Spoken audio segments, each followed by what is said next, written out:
भला चरवाहा मैं हूँ। एजेकियल नबी ने अध्याय 34 में भविष्यवाणी की थी भले चरवाहे के विषय में, और वो भविष्यवाणी यीशु मसीह में पूरी हुई। इससे पहले कि हम नई व्यवस्था से वचन पढ़ें, हम पुरानी व्यवस्था से एजेकियल के ग्रंथ अध्याय 34 पद संख्या 11 और उससे आगे हम इस वचन को पढ़ेंगे। लिखा है, क्योंकि प्रभु ईश्वर ये कहता है, मैं स्वयं अपनी भेड़ों की सुधि लूंगा और उनकी देखभाल करूंगा। भेड़ों के भटक जाने पर जिस तरह गडरिया उनका पता लगाने जाता है, उसी तरह मैं अपनी भेड़ें खोजने जाऊंगा। कोहरे और अंधेरे में जहां कहीं वे तितर बितर हो गई हैं, मैं उन्हें वहां से छुड़ा लाऊंगा।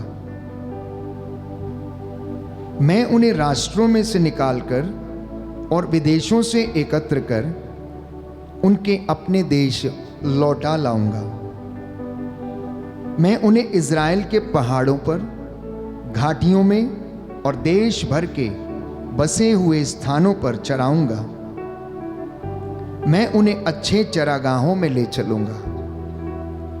वे इज़राइल के पर्वतों पर चरेंगी, वहां वे अच्छे चरागाहों में विश्राम करेंगी और इज़राइल के पर्वतों की हरी भरी भूमि में चरेंगी।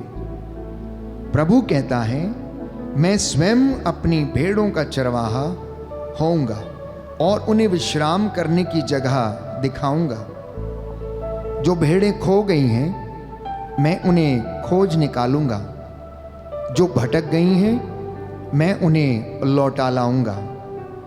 जो घायल हो गई हैं, उनके घावों पर पट्टी बांधूंगा।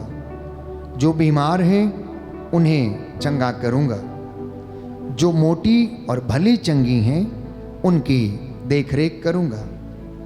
मैं उनका सच्चा चरवाहा होऊंगा। मेरी भेड़ों, तुम्हारे विषय में प्रभु ईश्वर ये कहता है, मैं एक एक करके भेड़ों, मेढ़ों और बकरों का सबका न्याय करूंगा। क्या तुम्हारे लिए यही काफी नहीं कि तुम अच्छे चरागाहों में चरो और अपने चरागाहों का शेष भाग अपने पांवों से रौंदो, स्वच्छ पानी पियो और शेष पानी अपने पांवों से मथ दो? क्या मेरी भेड़ें तुम्हारे पैरों से रौंदे चरागाहों में चरें और तुम्हारे पांवों से मथा पानी पिएं? इसलिए प्रभु ईश्वर ये कहता है, मोटी और दुबली भेड़ों का मैं ही न्याय करूंगा। तुम तब तक सभी कमजोर भेड़ों को अपनी बगल और कंधे से धक्के देती और अपने सींगों से मारती जाती हो, जब तक तुम उन्हें बाहर नहीं भगा देती। इसलिए मैं अपनी भेड़ों की रक्षा करूंगा और वे कभी दूसरों की शिकार नहीं होंगी, और मैं भेड़ और भेड़ के बीच न्याय करूंगा। मैं उनके लिए एक चरवाहे अपने सेवक दाऊद को नियुक्त करूंगा और वह उनको चराएगा और उनका चरवाहा होगा। मैं प्रभु उनका ईश्वर होऊंगा और मेरा सेवक दाऊद उनका शासक होगा। यह मैं प्रभु ने कहा है। मैं उनके साथ शांति का विधान स्थापित करूंगा तथा देश से बनेले पशुओं को निकाल बाहर करूंगा, जिससे कि वे उजाड़ खंड में सुरक्षित रह सकें और जंगलों में सो सकें।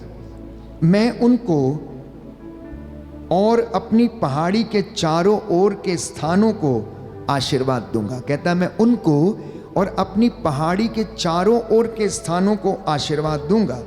मैं समय पर वर्षा कराऊंगा, वह आशीर्वाद की वर्षा होगी।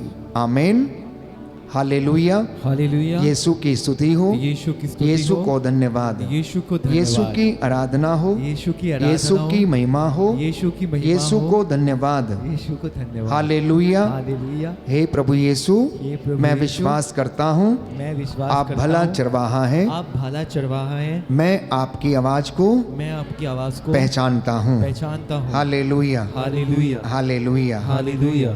तो प्रियजनों, एजेकियल नबी के ग्रंथ में ईश्वर ने ये एजेकियल के द्वारा भविष्यवाणी की और इजराइलियों को ये बताने का प्रयास किया कि मैं सच्चा चरवाहा हूं। एक गडरिया जैसे अपनी भेड़ की रक्षा करता है, रखवाली करता है। आप में से बहुतों के घर में पेट एनिमल्स हैं, आप में से बहुतों के घर में शायद गाय है, बकरी है, भैंस है या अन्य पालतू पशु हैं जिनको आप बहुत प्यार करते हैं और जो आपके बहुत काम आते हैं। गाय, बैल, भेड़, बकरी, भैंस आपके काम आते हैं प्यारे भाइयों और बहनों। और आप में से तो कुछ लोग इतना प्यार करते हैं उनको कि आपने उनको पेट नेम दे रखे हैं, आपने उनको पेट नेम दे रखा है। छोटे बच्चे अपनी बकरी को छम्मो रानी, छबीली, रानी, इस तरीके के नाम देकर पुकारते हैं गाँव में।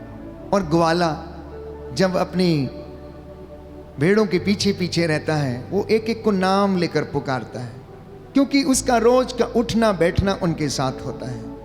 और भेड़ें कितनी सादगी से उसकी आवाज़ को सुनती हैं और उसके पीछे पीछे सिर झुका के चलती रहती हैं। तो परमेश्वर हमें यह बताना चाहता है कि जिस तरीके से एक गडरिया, एक ग्वाला अपनी भेड़ों की देखभाल करता है, अपने पालतू पशुओं की और पेट एनिमल्स की देखभाल करता है, मैं भी प्रभु अपनी प्रजा इज़राइल की इसी तरीके से देखभाल करता हूँ। अब आप में से जो गडरिए हैं, जो ग्वाले हैं, जो किसान हैं, जिनके घर में जानवर हैं, आपको पता है कि किस प्रकार से भेड़ की या फिर अपने गाय या फिर भैंस की देखभाल करनी है।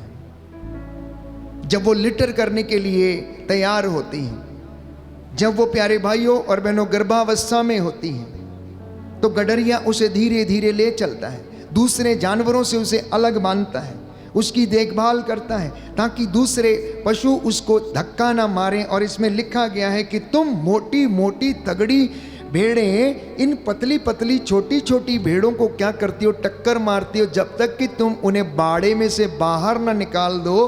तो ये संकेत दिया गया है कि तुम में से कुछ लोग जो अपने अहंकार में, घमंड में और ताकत में और सामर्थ्य में, धन संपत्ति के अहंकार में रहते हैं और दूसरे लोगों को, शोषित और गरीबों को कुचलने का प्रयास करते, कहता है मैं तुम्हारा न्याय करूंगा, मैं तुम्हारा न्याय करूंगा। कहता मैं भेड़ों को अलग करूंगा, मेढ़ों को अर्थात उनके बच्चों को अलग करूंगा, बकरों को अलग करूंगा, बकरियों को अलग करूंगा। एक गडरी को अपने पेट एनिमल्स के विषय में सब कुछ पता रहता है, अपने पशुओं के विषय में सब कुछ पता रहता है, कौन सा मारने वाला है, कौन सा प्यार करने वाला है, किसको पुचकारा जा सकता है या किसको कैसे कब्जे में किया जा सकता है, वो सब जानता है। और यहाँ परमेश्वर प्यारे भाइयों और बहनों अपने आप को गडरिया कहकर अपनी प्रजा को संबोधित करता है। पुरानी व्यवस्था में हम पढ़ते हैं परमेश्वर को अनेक नाम दिए गए, भला चरवाहा, भला गडरिया, शांति का राजकुमार, यहोवा परमेश्वर, एल शद्दाई, इस तरीके के प्यारे भाइयों और बहनों परमेश्वर को नाम दिए गए हैं और इन नामों से पुकारा गया है।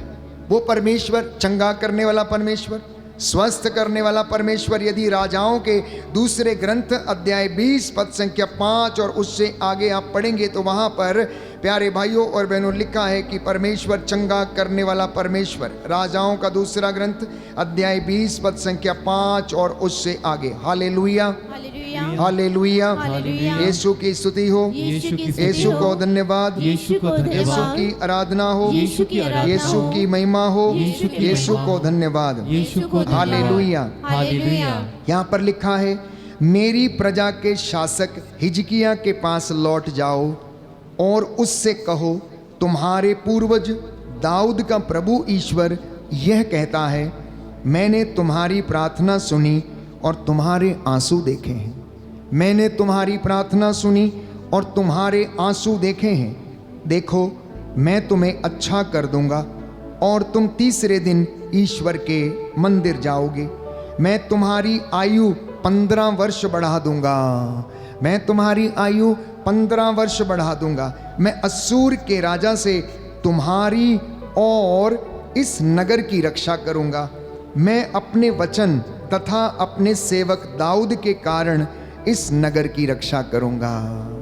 कहता है, मैं अपने सेवक दाऊद के कारण, अपने सेवक के कारण इस नगर की रक्षा करूंगा। आपकी रक्षा करेगा। Hallelujah, hallelujah. यीशु की स्तुति हो। यीशु की स्तुति यीशु हो। को धन्यवाद। यीशु को धन्यवाद। हालेलुया। हालेलुया। तो दूसरा रेफरेंस हमें मिलता है यशायाह नबी के ग्रंथ अध्याय 30 में हम पढ़ते हैं। प्यारे भाइयों और बहनों, प्रभु का वचन हमें बताता है पद संख्या 26 और उससे आगे। यशायाह नबी का ग्रंथ अध्याय 30 पद संख्या 26 और उससे आगे इस वचन को हम पढ़ेंगे।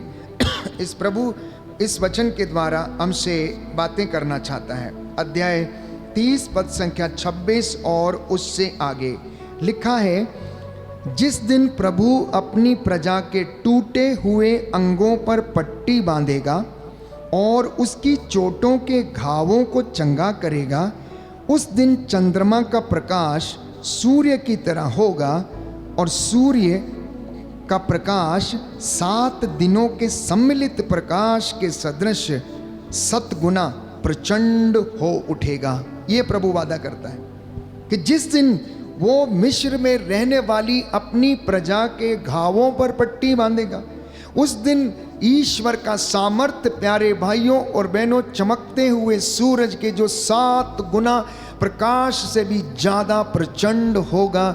ये उसका साइन होगा, बाइबल कहती है। मैं और यशायाह नबी इस बात की भविष्यवाणी करता है। इतना ही नहीं प्यारे भाइयों और बहनों, परमेश्वर को पुरानी व्यवस्था में और भी नाम दिया गया। जब उसने इब्राहिम के लिए प्रबंध किया, इब्राहिम से जब उसने कहा अपने बेटे इसहाक को ले जाओ और मेरे लिए बलि चढ़ाओ, क्योंकि परमेश्वर इब्राहिम की परीक्षा ले रहा था। बुढ़ापे में उसे एक संतान दिया, एक बेटा दिया, उसका नाम उसने इसहाक रखा। अब वो जानना चाहता था कि इब्राहिम सचमुच ईश्वर से प्रेम करता है या नहीं, या फिर अपने बेटे से प्रेम करता है। और जब परमेश्वर ने इब्राहिम से कहा कि अपने बेटे को लो और जिस जगह पर मैं तुम्हें दिखाऊं, जो पहाड़ी में तुम्हें दिखाऊं, तुम वहां उसको ले चलो, और वो उसको लेकर मोरिया पर्वत की ओर चल पड़ा। इब्राहिम ने कोई सवाल नहीं किया, प्रभु ऐसा क्यों, प्रभु ऐसा क्यों? बुढ़ापे में एक बच्चा दिया है, संतान के लिए मैं तरस गया था, लेकिन आपने मुझे संतान का वरदान नहीं दिया। आप में से बहुत से लोग जिनको परमेश्वर ने लंबे समय के बाद संतान का वरदान दिया या कोई आशीर्वाद दिया है, अब वो उनके हाथ से निकल रहा या बीमार पड़ा हुआ, तो सैकड़ों सवाल आपकी जुबान पे आते हैं। आखिर क्यों मेरे साथ ही ऐसा क्यों? इतने देर के बाद एक मिला, प्रभु ने वो भी ले लिया, आखिर मेरी जिंदगी में ऐसा क्यों? लेकिन इब्राहिम ने एक भी सवाल नहीं किया, उसने नहीं पूछा आप क्यों ऐसा कह रहे हैं, अभी तो मिला है, इसे वापस चाहते हैं, बलि चढ़ाने के लिए कह रहे हैं। और वो प्यारे भाइयों और बहनों, बच्चे को लेकर उसको खच्चर के ऊपर उसने उसको अपने गधे को तैयार किया और उसके ऊपर लकड़ियों का गट्ठा रखा, और वहाँ पर प्यारे भाइयों और बहनों उसको लेकर मोरिया पर्वत के ऊपर चला गया जहाँ वो बलि चढ़ा सके। बच्चा रास्ते में पूछता है, पिताजी सब कुछ तो है, लेकिन बलि का मेमना कहाँ है, बलि का मेमना कहाँ है? प्यारे भाइयों और बहनों, शायद आप में से और मुझ में से कोई ऐसा व्यक्ति होता जिससे परमेश्वर ये कह रहा है कि अपने बेटे को मेरे लिए कुर्बान कर दो, तो शायद हम 100 सवाल करते और रेडी ना होते, तैयार ना होते। लेकिन इब्राहिम कहता है, कोई बात नहीं बेटा, ईश्वर प्रबंध करेगा, ईश्वर प्रबंध करेगा। उसने बच्चे के हाथों को बांधा, पैरों को बांधा और उन लकड़ियों को सजाया, उसके ऊपर लिटा दिया और एक बड़ा सा छुरा लेकर उसका उसको बलि देने की कोशिश की। जैसे ही वो हाथ उठा रहा था, बाइबल कहती है प्यारे भाई और बहनों, उत्पत्ति ग्रंथ में हम पढ़ते हैं कि ईश्वर ने उसे पुकारा, इब्राहिम इब्राहिम, मैं जान गया हूँ कि तुम मुझसे बेइंतहा मोहब्बत करते हो, तुम मुझसे बेइंतहा प्यार करते हो, तुम अपने बेटे को भी कुर्बान करने के लिए तुम हिचके नहीं, तुम उसे मेरे लिए कुर्बान करने के लिए तैयार हो गए। मैं तुमसे अत्यंत प्रसन्न हूँ, मैं खुश हूँ।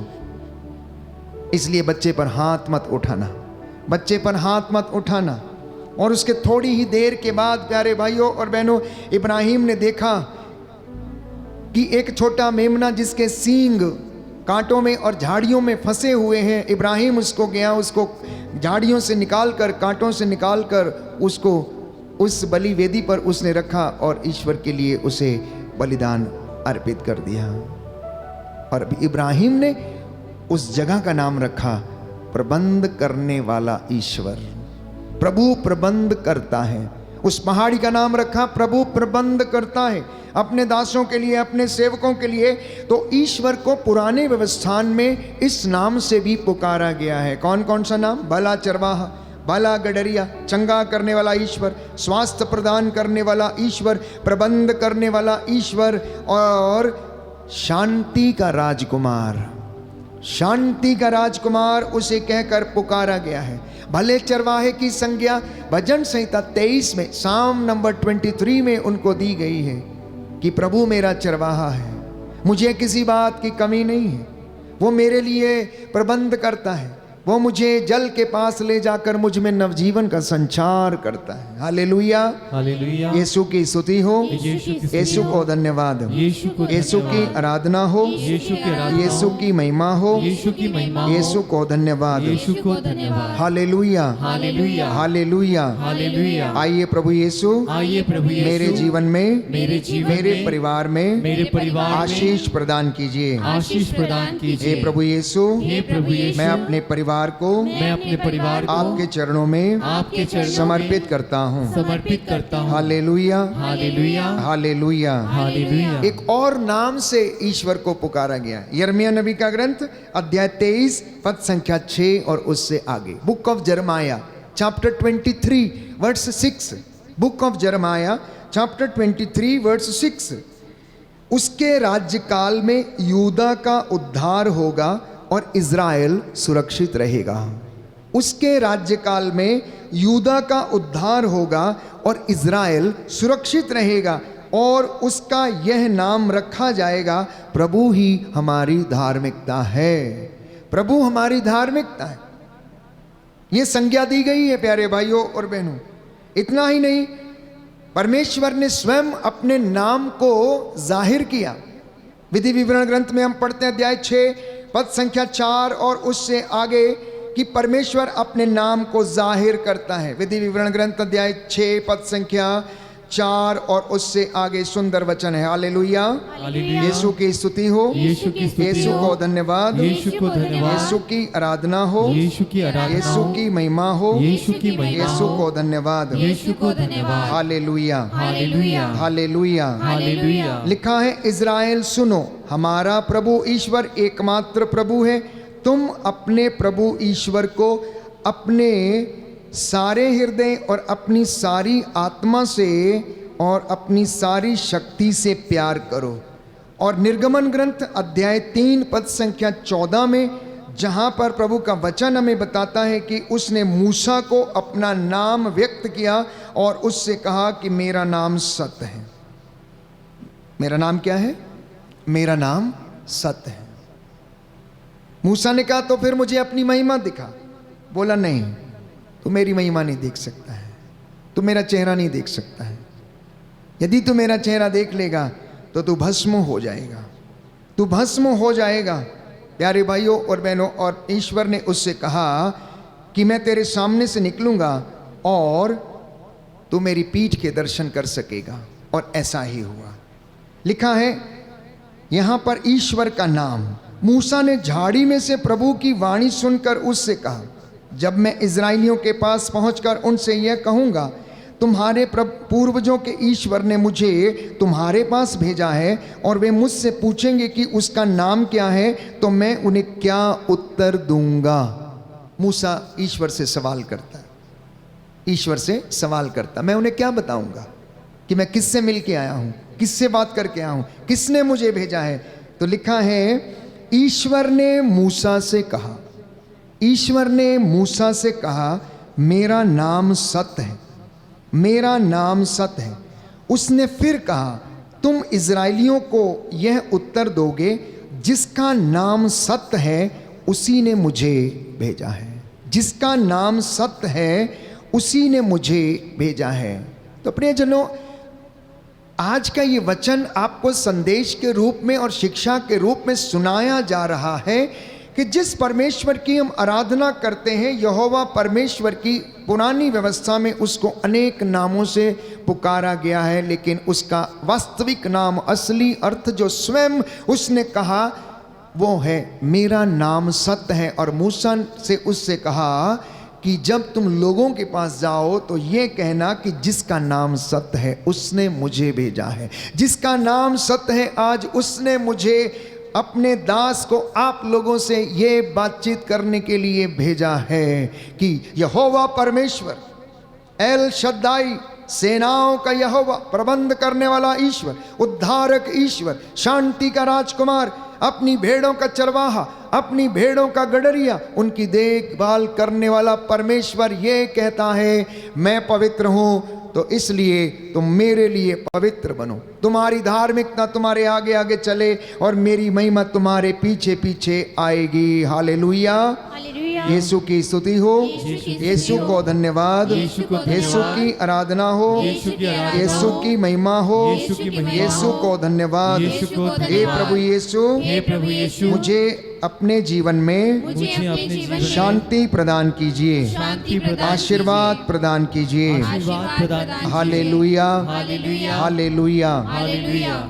तो जब हम सुसमाचार में हम पढ़ते हैं तो सुसमाचार में प्रभु यीशु इन सारी भविष्यवाणियों को क्या करते हैं, पूरा करते हैं। और ये सारी भविष्यवाणियां यीशु मसीह में आकर पूरी होती हैं। जो पुरानी व्यवस्था में नबियों के द्वारा नबुवत की गई थी, घोषणा की गई थी, या परमेश्वर अपने नबियों के द्वारा बोला था, वो अब यीशु मसीह में पूरी होती हैं। तो बाइबल हमें बताती है प्यारे भाइयों और बहनों कि यीशु कहता है, मैं भला गडरिया हूँ, मैं भला गडरिया हूँ। कहता है जो भेड़शाला में पीछे के दरवाजे से प्रवेश करता है वो चोर है,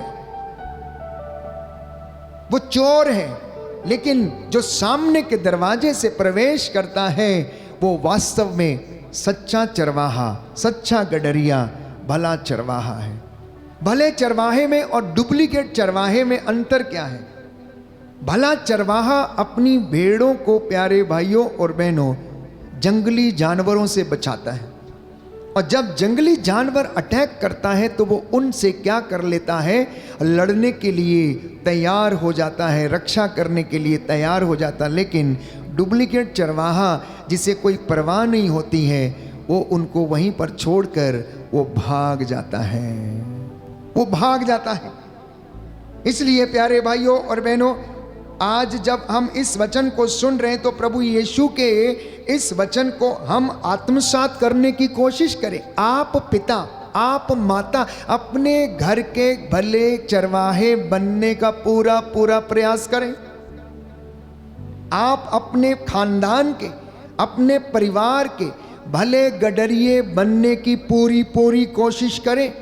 यदि आप अपनी कलीसिया की अगुवाई कर रहे हैं तो एक सच्चा चरवाहा बनकर उसकी अगुवाई करें, निस्वार्थ रूप से उनके साथ खड़े होने के लिए, उनके लिए प्रार्थना करने के लिए, उनको साथ लेकर चलने के लिए। और यदि आप माता पिता हैं तो आप अपने बच्चों को अच्छी शिक्षा भले चरवाहे के रूप में देने का पूरा पूरा प्रयास करें। और यदि आप टीचर हैं, विद्यालय में पढ़ाते हैं, या आप प्रोफेसर हैं, या किसी ऐसे बड़े बच्चों को आप शिक्षा देने का काम करते हैं, शिक्षा देने का भार आपने उठाया है, तो आप एक भले चरवाहे के जैसे आप उनकी देखभाल करें। और यदि आप डॉक्टर हैं, यदि आप नर्स हैं, तो भी आपकी जिम्मेदारी एक भले चरवाहे, भले गडरिये के लिए, जो अपनी भेड़ों के लिए प्रबंध करता है, अन्न का, जल का, उनके स्वास्थ्य की देखभाल करता है, उनके लिए रहने का प्रबंध करता है, ठीक वैसे ही एक नर्स, एक डॉक्टर को, एक टीचर को, और माता पिता को, और कलीसिया के अगुआ को, चाहे वो याजक हो या पास्टर हो या शासक हो या प्रशासक हो, आज प्रभु आमंत्रित करता है नाम ले लेकर कि तुम अपने कुनबे का, अपने खानदान का, अपनी कलीसिया का, अपने झुंड का चरवाहा बनो, अन्यथा जब मैं आऊंगा तो मैं तुम्हारा न्याय करूंगा। Hallelujah, hallelujah. यीशु की स्तुति हो, यीशु को धन्यवाद, यीशु की आराधना हो, यीशु की आराधना हो, यीशु की महिमा हो, यीशु की महिमा यीशु हो, को धन्यवाद। यीशु को धन्यवाद। Hallelujah, hallelujah, hallelujah. हालेलुया। और इतना ही नहीं, एक सुंदर बात प्रभु ने आज के वचन में कही, जो हमने एजेकियल नबी के ग्रंथ में से पढ़ा। कहता मैं भेड़ों को बकरियों से अलग करूंगा। कहता मेरी भेड़ें मेरी आवाज़ को पहचानती हैं। आप कैसी भेड़ हैं? क्या आप उसकी आवाज़ को पहचानती हैं? पहचानती हैं कि नहीं पहचानती? पहचानते हैं आप लोग? पहचानते हैं, लेकिन कभी कभी नज़रअंदाज ज़रूर करते हैं। जब वो बुलाता है तब आप मोबाइल पे लगे रहते हैं। जब वो बुलाता है, आ जाओ बेटा, टाइम हो गया, भोज का प्रबंध हो गया है, आ जाओ, भोज तैयार है, बैठो, पहले हम दुआ कर लेते हैं, नहीं हम थोड़ी देर में आएंगे, आवाज़ को नज़रअंदाज करते, अनसुना करते हैं। प्यारे भाइयों और बहनों, हम में से बहुत सारे लोग इस प्रकार के एडिक्शन के शिकार हैं। तो कहता है कि कुछ ऐसे हैं जो बहुत चतुर हैं, कुछ ऐसे हैं तो बहुत मरखन्ने हैं। मरखन्ने जो जानवरों, आपके घर में जो जानवर है, मरखन्ना जानवर उसको बोलते हैं, मारने वाला जानवर, सींग से दूसरे बकरी को या बैल को या भेड़ को या भैंस को मार के बाड़े से अलग करता, खुद ही वहाँ पर रहना चाहता है, खुद ही वहाँ पर अधिकार जमाना चाहता है। कहता मैं उनको भी अलग करूँगा, भेड़ों को बकरियों से अलग कर दूंगा। खासियत क्या है? खासियत क्या है? भेड़ और बकरी। आज प्रभु जानना चाहता है कि आप उसकी भेड़ हो या आप उसकी बकरी हो। भेड़ का गुण क्या है? भेड़ बोलती कैसे? भेड़ बोलती है वे वे वे। बकरी क्या करती? मैं। मतलब बकरी कहती है मैं ही हूं, बस मैं ही धर्मी हूं, मैं ही उपवास करता हूं, मैं ही प्रार्थना करता हूं, मेरे जैसा कोई नहीं, मेरे जैसा कोई हो ही नहीं सकता, बस मैं ही, मुझे ही करना है, मुझे ही खाना पकाना है, मेरा ही काम है, झाड़ू पोछा लगाना, मैं ही सब कुछ काम करती हूँ। ये तो कुछ करते ही नहीं है, ये तो बेकार हैं, ये तो पलंग तोड़ते हैं बैठ के, ये तो आ गए घर से बाहर से घर खाने के लिए। ये मैं की आदत है। भेड़ क्या कहती है? बस वो ही है, वो ही है, वो ही देने वाला है, वो ही खिलाने वाला है, वो ही पिलाने वाला है, वे उसके पीछे जाएंगे हम, उसी के पीछे चले जाएंगे हम, वो ही हमको देगा, वो ही हमारे लिए प्रबंध करेगा। अब बताइए, अब बताइए, आप भेड़ हैं या बकरी हैं? दूसरी खासियत, भेड़ हमेशा चरवाहे के पीछे जाती है, सिर झुकाकर वो उसके पीछे पीछे जाती, उसकी आज्ञा का पालन करती है, उसके नक्शे कदम पे चलती है, उसके पैरों के पद चिन्हों को फॉलो करती है और जाती रहती है। बकरी की खासियत क्या है? डंडा लेकर ग्वाला बकरी के झुंड के पीछे रहता है। चलो गिरजे, चलो गिरजे, चलो गिरजे, टाइम हो गया, टाइम हो गया, सो के उठ जाओ, साधना लगी है, आ जाओ, तैयार हो जाओ। कुछ लोग कहते हैं जो बकरियां हैं, हमें नहीं जाना, तुम ही चली जाओ, तुम ही चली जाओ, टाइम नहीं हुआ है, हम सोएंगे, आज ही का दिन है, संडे ही तो है, छुट्टी है, तुम्हें जाना है तो जाओ, अगले संडे चले जाएंगे। ये बकरियों की आदत है। घर में कुछ कुछ बकरियां भी होती हैं जो इस तरीके का व्यवहार करती हैं। प्यारे भाई और बहनों, हंसने की बात नहीं, मजाक की बात नहीं, अंदाज मजाकिया भले ही हो सकता है। यीशु ने भी ऐसा लोगों के साथ किया होगा। यीशु की जो शिक्षा थी इतनी गंभीर नहीं थी प्यारे भाई, और मैं समझता हूँ कि वो जरूर हंसी मजाक किया करते होंगे, इसी तरीके से लोगों को समझाने के लिए, लोगों को समझाने के लिए। लेकिन अक्सर जब हम सुसमाचारों को पढ़ते हैं तो उनके जो दृष्टांत हैं बड़े गंभीर से लगते हैं, जो वाणी है बड़ी गंभीर सी लगती है, कुछ मजाकिया अंदाज नहीं है। लेकिन जब चेलों के साथ बैठते थे, बातचीत करते थे, या मित्रों के साथ बैठते थे, लाजर के घर जब जाते थे, ज़रूर इस तरीके से लोगों को वो समझाते थे। तो उसी अंदाज में मैं आपको समझाने का प्रयास कर रहा हूँ कि आप प्रभु से बोलना आज कि आप कौन हैं। क्या आप उसकी भेड़ हैं या बकरी हैं? क्या प्रभु को, आपको या घर के मुखिया को रोज आपको तैयार करना पड़ता है, चलो चलो चलो टाइम हो गया साधना का? या आपके अंदर प्रभु के लिए प्रेम है, या आप उसकी आवाज को सुनते हैं? प्यारे भाइयों और बहनों, सुबह सुबह समय पर यदि आप अपने पालतू पशु को चारा ना दें तो 4 बजे वो क्या करने लगता? पुकारने लगता है, बोलने लगता है। और उसकी आवाज से मालिक समझ जाता है, किसान समझ जाता है कि जानवर को चारा देने का समय हो गया है। ठीक यदि आप भी भोर के समय उठकर उसे पुकारेंगे तो परमेश्वर जान जाता है कि मेरी भेड़ को क्या देने का? आशीष देने का समय हो गया। इसलिए वो प्रातः की बेला में आशीर्वाद देने के लिए तैयार रहता है, तैयार रहता है। भेड़ और बकरी की दूसरी बड़ी खासियत, भेड़ बड़ी ज्यादा सबमिसिव होती है, विनम्र होती है, और बकरी बड़ी चालाक और बड़ी चतुर होती है। दूसरों का नुकसान करने में 1 नंबर है।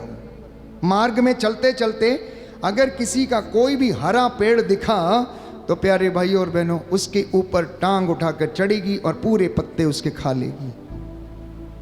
बकरी कभी भी झुंड में नहीं चलती, लेकिन भेड़ हमेशा झुंड में चलती है। भेड़ हमेशा ग्रुप में रहती है, वो भटकना नहीं चाहती। लेकिन अगर आप गोट्स को देखेंगे, बकरियों को देखेंगे, तो प्यारे भाइयों और बहनों वो अपनी अपनी दिशा पकड़कर भटके हुए रहते हैं, और इस तरीके के उनका जीवन है। ये दोनों में खासियत है। इसलिए यीशु ने कहा, प्रभु ने कहा, वचन में हम पढ़ते हैं कि जब वो न्याय का दिन आएगा तो वो क्या करेगा? मेढ़ों को बकरों से अलग करेगा, मेढ़ों को बकरों से अलग करेगा। जिस तरह से वो विधर्मियों को धर्मियों से अलग करेगा, उसी तरह से इन ऐसे लोगों को भी वो अलग करेगा। तो आज का जो मनन चिंतन का विषय है, अपने आप से पूछने का ये जो विषय है वो ये है कि क्या मैं यीशु की भेड़ हूँ? क्या मैं उसकी आवाज़ को पहचानता हूँ? क्या मैं उसके नक्शे कदम पर चलता हूँ? क्या प्रभु मेरा भला चरवाहा है? अंगीकार करना, प्रार्थना करना, और ये वचन आपको और मुझे यीशु के जैसा बनने की कृपा प्रदान करें, उसकी वाणी को सुनने की कृपा प्रदान करें, और हम अपने व्यवहार को बदलें, अपने स्वभाव को बदलें, अपनी बातों को बदलें प्यारे भाइयों और बहनों, और यीशु की वाणी को सुनें और उससे आशीष प्राप्त करें।